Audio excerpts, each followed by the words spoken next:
n'aie plus peur. Dans ce verset, le Seigneur veut te dire ce matin, n'aie plus peur. N'aie plus peur de la personne que tu es.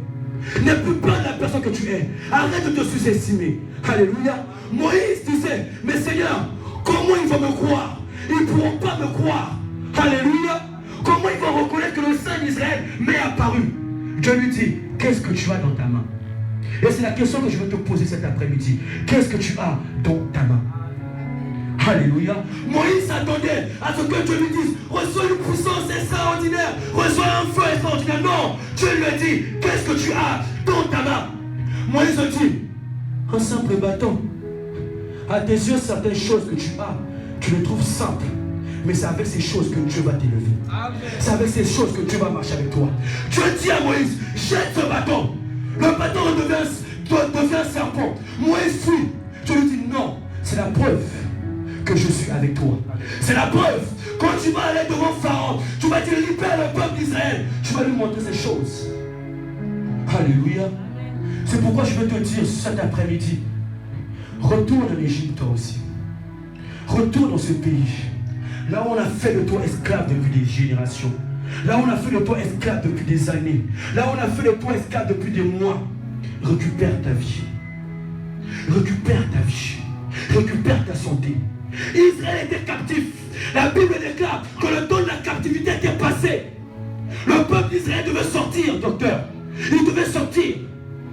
Mais Pharaon les retenait. Alléluia. Lorsque Moïse arrive, il jette son bâton. Moïse était rassuré. Alléluia. Il jette le bâton devient un serpent. Moïse est rassuré, il se dit, Pharaon là aujourd'hui, il va voir ce qu'il va voir. Il y va, il jette le bâton devient un serpent. Pharaon regarde, il dit, mais Moïse, tu crois que c'est ça qui va me faire peur? Donc là où tu étais parti en exil, c'est tout ce que tu sais faire. Mais moi aussi je sais faire ça. Moi aussi je sais faire ça. Le Pharaon dit, bon, petit magicien, jette le bâton. Petit magicien, jette le bâton, jette, tu sors sur mon serpent. Tous, ils se sur mon serpent. Moïse dit, mais je n'étais pas là, mais je crois. Amen, amen, amen. Moïse dit, hey, Seigneur, moi je crois que c'est seulement moi qui sais le faire. Mais lui aussi sait le faire. Mais celui il va me taper. Moi j'ai fait un, et ils ont fait plusieurs.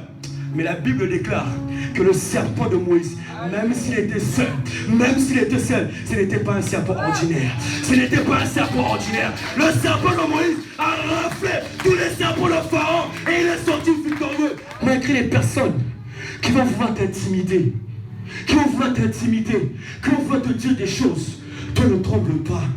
Parce que tu as un mandat. Dis avec moi, j'ai un mandat. J'ai un mandat. Vous savez, lorsque tu arrives, comme les FBI, qui regardent les séries américaines ici, là, les séries policières, lorsqu'il y a la police, lorsque quelqu'un vient, je suis le FBI, on fait quoi? On le laisse. On le laisse tout faire. Donc, lorsque le sorcier vient, lorsque le sorcier de ta famille, tu vas, je suis le Christ, il fait quoi? Il fuit. Lorsque la maladie vient, tu lui dis quoi? Voici ma carte du royaume des cieux. Et qu'est-ce qu'il fait? Il fuit. Parce que tu as le mandat de Dieu. Parce que Dieu est en toi. Alors tu as son mandat. Alléluia. Tu as le mandat de déclarer et de toutes choses. Car il dit, parce que je sais qui je suis. J'ai le mandat de Dieu. Imite-moi si tu veux.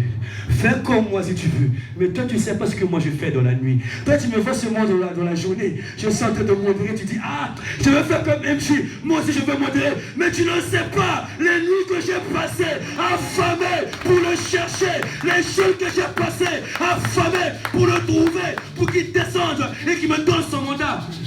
La puissance et l'autorité s'obtient en intimité. Tu peux forcer. Tu peux forcer si tu veux. Si tu n'as pas d'intimité, zéro. Alléluia. Amen. Tu peux être motivé. Mais si tu n'as pas d'intimité, zéro. Parce que bien aimé, Dieu est esprit. Il communique avec nous en esprit. Pour le rencontrer, tu dois être en esprit. Mais toi, tu vas prêcher à un Dieu que tu ne connais pas. Tu vas chasser les démons avec un Dieu que tu ne connais pas. Bien aimé, comment ça peut marcher? Alléluia. Amen. Vous allez remarquer, tout au long de la vie, toute notre vie, on a toujours besoin d'une référence. Vous êtes qui? Monsieur Mabouyi. Alléluia. Qui donne le prénom, mais Mabouyi de nom. Alléluia. Quand tu vas dans l'entreprise, vous travaillez dans quel... Tu as toujours besoin d'une identité. D'une identité dans ta vie. Alléluia. Tu es qui? Enfant de Dieu. Qu'est-ce que tu fais dans la maison? Je chante. Donc là, on voit une identité. Et avec Christ, tu dois avoir une identité. Les pierres qui étaient par terre étaient ordinaires. Mais lorsque David les a ramassées, ces pierres sont devenues extraordinaires. Vous savez pourquoi? Vous savez pourquoi? Vous savez pourquoi? Parce que David était oint d'huile pour devenir roi. Le combat contre Goliath, Dieu lui avait déjà mandaté pour la victoire. Donc comme Moïse n'était plus un homme ordinaire, il était devenu un homme extraordinaire par la puissance de Dieu. Tout ce qu'un homme extraordinaire touche devient extraordinaire. Et ces pierres étaient devenues extraordinaires. Et lorsqu'il a lancé sur Goliath, Goliath est tombé parce que ces pierres étaient extraordinaires. Amen, amen, amen, amen. Alléluia. Amen. La première pierre, il a esquivé Goliath. La deuxième pierre, il a dit au petit, avant même que tes parents ne naissent, moi je combattais déjà. Tu vas me taper avec des pierres. Les lances, les balles ne m'ont rien fait. C'est des petites pierres qui vont me faire quelque chose. Deuxième pierre, il a esquivé. Troisième pierre, il a esquivé. Quatrième pierre, il a esquivé. Mais la cinquième, il fallait que le nom de Jésus soit totalisé. Il fallait que le nom de Jésus soit totalisé. J-E-S-U-S. Jésus. Jésus. J-E-S. J-E-S-U-S. Il fallait que le Saint-Pierre soit totalisé, que Jésus-Christ soit répandu, afin que le Sauveur de Goliath te dise, petit laisse, ce Dieu-là il est extraordinaire. Laisse tombe seulement, tu ne peux pas le vaincre. Amen, amen. Alléluia. Amen. Il y a un seul nom qui fait tomber l'enfer, Jésus. Alléluia. Seigneur, je ne sais pas prier. Quand je vais aller évangéliser, je viens d'Afrique, ça fait 2 mois. Les gens m'appellent Blédard. Ils préfèrent écouter mon accent au lieu d'écouter l'évangile que j'ai à leur donner. Donne ces mots. Seigneur, moi j'aime parler de toi, mais je suis timide. Je n'arrive pas à parler devant les gens. Dieu a dit, regarde à Pierre. Pierre ne pouvait pas parler devant une femme. Il bégayait. La femme lui a dit, mais toi tu marches avec Jésus, non? Tu marches avec Jésus ou pas? Amen, amen. Mais lorsque le Saint-Esprit est descendu sur eux, dans la chambre haute, la Bible déclare que Pierre a parlé devant plus de 10 000 personnes. Pierre a témoigné le nom de Dieu. Parce que quoi? La main de Dieu était tombée sur lui. Amen. Pierre a dit, vous voulez me tuer? Tuez-moi. Vous voulez me jeter dans la prison? Jetez.